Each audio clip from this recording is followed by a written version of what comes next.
কেতিয়াবা ভাগৰ লাগে যেনেকে আজি ইমান গাটো ভাল লাগি থকা নাই বেলেগ কাৰণে নহয় পানী লাগি আছে কিন্তু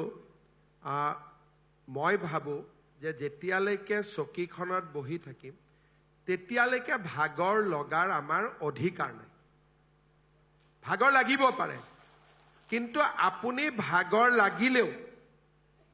ভাগৰটো ক'ব লাগিব যে অলপ দিন ৰহ মই ৰিটায়াৰমেণ্ট হোৱাৰ পিছত আহিবি কেইটা দিন মোক কাম কৰিব দে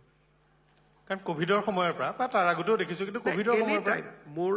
নৰ্মেল ৰুটিন 2টা বজালৈকে মোৰ মোবাইলত আহা গুড মৰ্নিং গুড ইভিনিং বাদ দি সিৰিয়াছ মেছেজখিনি ৰিপ্লাই মই 12:30 পৰা 2টা বজালৈকে দিওঁ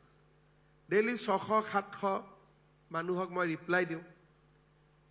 নৰেন্দ্ৰ মোদী ডাঙৰীয়া 5:30 উঠি যায় অমিত শ্বাহ ডাঙৰীয়া 6টা বজাত উঠি যায় গতিকে মই ফোন এটা মাহৰ মূৰত দুমাহৰ মূৰত 6টাত ফোন আহিবই গতিকে 6টা বজাত মই নিজে সাৰ পাই যাবই লাগে সেইকাৰণে এভাৰেজ 3-4 ঘণ্টা শুব পৰা যায় কিন্তু মোৰ এটা ভাল স্বভাৱ আছে গাড়ীত গলেও মই গাড়ীত শুই দিব পাৰোঁ হেলিকপ্টাৰত উঠিলেও মই শুই দিব পাৰোঁ প্লেনত গলেও মই শুই দিব পাৰোঁ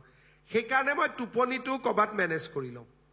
এতিয়া যদি মই অলপ দেৰি লবিত মোক আপোনালোকে বহাই দিয়ে যে আধা ঘণ্টা পিছত প্ৰগ্ৰেমটো হ'ব দাদা আপুনি অপেক্ষা কৰক মই আধা ঘণ্টা ধুনীয়াকৈ শুই দিম কোনো মোৰ টেনচন নাই সেইটো কথাত প্ৰধানমন্ত্ৰীৰ সৈতে মিল আছে সেইদিনা সম্ভৱতঃ আপোনালে 5:15 ফোন কৰিছে আমাৰ আন্ধাৰে হৈ থাকে 5 বজাত মোদী ডাঙৰীয়াই কাম থাকিলে মুখ্যমন্ত্ৰীসকলক 5টাৰ পৰা 5:30 ৰেঞ্জতে ফোন কৰে বাকি দিনটো তেওঁ ব্যস্ত হৈ যায় নহলে ৰাতি 11টা বজাত কিন্তু গৃহমন্ত্ৰী ডাঙৰীয়াই 24 ঘণ্টাই আপোনাক ফোন কৰিব পাৰে কাৰণ তেওঁ শুৱে বুলি মই আজিলৈকে শুনা নাই কাৰণ কেতিয়াবা মোক ৰাতি 2টাতো ফোন কৰে 3টাতো কৰে সেইকাৰণে মই ভাবো যে আমি যদি শুওঁ অমিত শ্বাহে নুশুৱে